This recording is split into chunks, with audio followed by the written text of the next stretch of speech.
Hello friends, welcome to my YouTube channel Ravi nursing notes. आज के इस वीडियो में हम फिर से बात करने वाले हैं मेडिकल टर्मिनोलॉजी के बारे में। ये जो है हमारा मेडिकल टर्मिनोलॉजी का थर्ड पार्ट है। इससे पहले जो है हमने पार्ट 1 और पार्ट 2 बना चुके हैं। ये हमारा क्या है, मेडिकल टर्मिनोलॉजी का थर्ड पार्ट है। तो देखिए चलते हैं टर्मिनोलॉजी की ओर। क्या है, फर्स्ट हमारा क्या है, गैस्ट्राइटिस। गैस्ट्राइटिस क्या होता है, तो इन्फ्लामेशन ऑफ एस्टोमक। एस्टोमक का जो इन्फ्लामेशन होता है वो क्या कहलाता है, गैस्ट्राइटिस कहलाता है। नेक्स्ट हमारा क्या है, जीरोस्टोमिया। जीरोस्टोमिया क्या होता है, तो इसका मतलब होता है ड्राई माउथ, मतलब सूखी हुई माउथ जो होती है, ड्राई माउथ, उसे हम क्या बोलते हैं, जीरोस्टोमिया बोलते हैं। नेक्स्ट हमारा क्या है, एलोपेशिया। एलोपेशिया क्या होता है, तो लॉस ऑफ हेयर, हेयर का बालों का झड़ना क्या कहलाता है, एलोपेशिया कहलाता है। नेक्स्ट है ऑर्काइटिस। ऑर्काइटिस क्या होता है, तो इन्फ्लामेशन ऑफ टेस्टिस। टेस्टिस जो होता है मेल में टेस्टिस किस में होता है, तो मेल में होता है, तो टेस्टिस का इन्फ्लामेशन क्या कहलाता है, ऑर्काइटिस कहलाता है। नेक्स्ट है क्या, क्रिप्टोर्किडिज्म। क्रिप्टोर्किडिज्म मतलब क्या होता है, अनडिसेंडेड टेस्टिस। टेस्टिस जो होता है इसमें क्या होता है, अनडिसेंडेड होता है, मतलब नीचे की ओर स्क्रोटम में पूरी तरह से नहीं आया होता है। ये मेनली जो क्रिप्टोकॉर्डिज्म जो है ये मेनली बच्चों में देखने को मिलता है। तो अनडिसेंडेड टेस्टिस का स्क्रोटम में अच्छे ढंग से नहीं आना क्या कहलाता है, क्रिप्टोकॉर्डिज्म कहलाता है। नेक्स्ट क्या है, फाइमोसिस। फाइमोसिस क्या होता है, तो एक condition in which retraction of four skin is difficult. Phimosis क्या होता है, तो इसमें जो है ना, पेनिस जो होता है ना, पेनिस के ऊपर जो स्किन होता है उसे बोला जाता है क्या, फोर स्किन।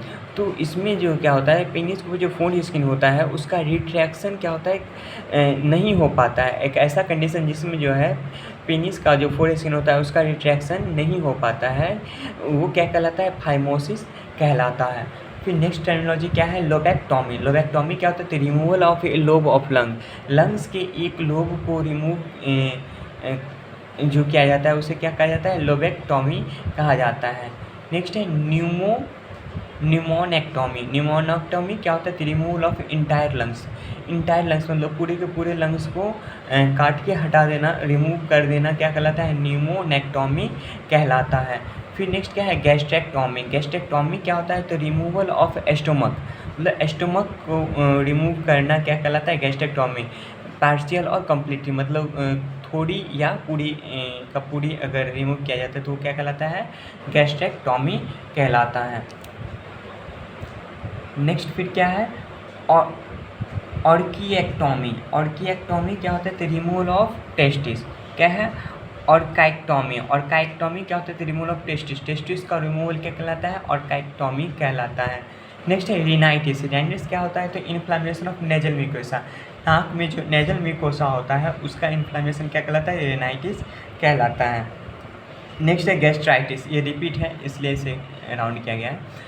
गैस्ट्राइटिस क्या होता है, तो inflammation of gastric mucosa. Gastric mucosa का इन्फ्लामेशन क्या कहलाता है, गैस्ट्राइटिस कहलाता है। या हम इसे ये भी बोल सकते हैं, इन्फ्लामेशन ऑफ एस्टोमक भी बोल सकते हैं या गैस्ट्रिक म्यूकोसा भी बोल सकते हैं, दोनों एक ही बात है। फिर नेक्स्ट क्या है, pneumonia. Pneumonia inflammation of lungs parenchyma. Lungs के पैरेन्काइमा का इन्फ्लामेशन क्या कहलाता है, न्यूमोनिया कहलाता है। फिर नेक्स्ट क्या है हमारा, इंसेफेलाइटिस। इंसेफेलाइटिस क्या होता है, तो inflammation of brain parenchyma. Brain का जो पैरेन्काइमा होता है उसका इन्फ्लामेशन क्या कहलाता है, इंसेफेलाइटिस कहलाता है। फिर नेक्स्ट हमारा क्या है, मेनोरेजिया। मेनोरेजिया क्या होता है, तो excessive bleeding during menstruation. Menstruation के दौरान जो है, मतलब पीरियड्स के दौरान जो है एक्सेसिव ब्लीडिंग का आना, वो क्या कहलाता है, मेनोरेजिया कहलाता है। फिर नेक्स्ट क्या है, एमेनोरिया। एमेनोरिया क्या होता है, तो अब्सेंस ऑफ मेंस्ट्रुएशन। जो भी फीमेल, कोई भी फीमेल हो, अगर उसमें जो है क्या होता है, मेंस्ट्रुअल साइकिल क्या है, अनुपस्थित है, मतलब पहले हो रहे थे अभी नहीं हो रहे हैं, तो उसे हम क्या बोलेंगे, एमेनोरिया बोलेंगे। उस कंडीशन में हम क्या बोलते हैं, एमेनोरिया।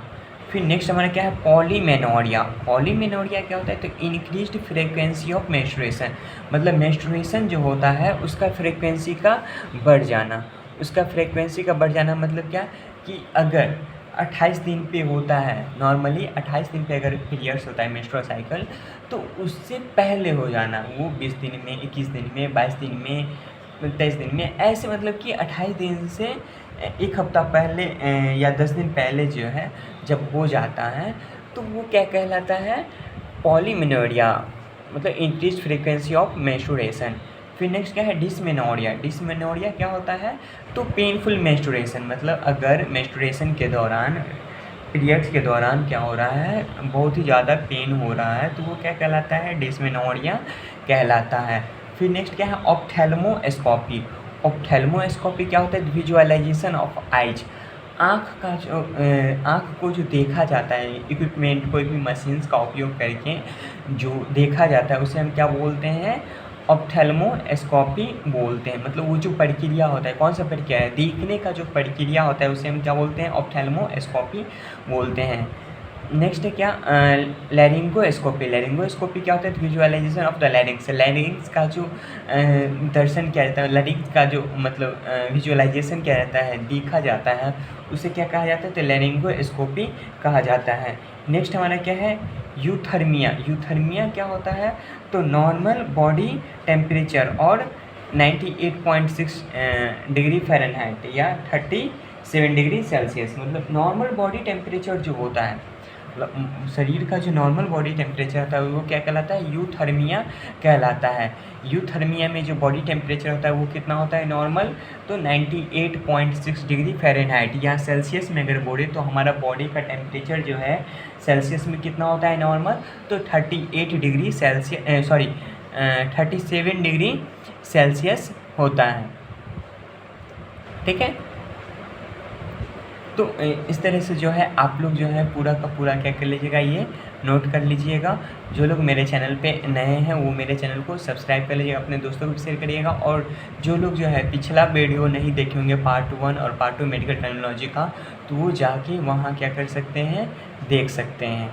ठीक है, और भी नर्सिंग से रिगार्डिंग बहुत सारे वीडियोज़ हैं, वो आप दे सकते हैं। और अगर आप लोग अगर चाहते हैं कि कोई भी वीडियोज़ का कोई भी टॉपिक का एक वीडियो होना चाहिए, उसे अगर समझना है, तो आप हमें कमेंट सेक्शन में लिख सकते हैं। हम कोशिश करेंगे अगली वीडियो में उसे बनाने का।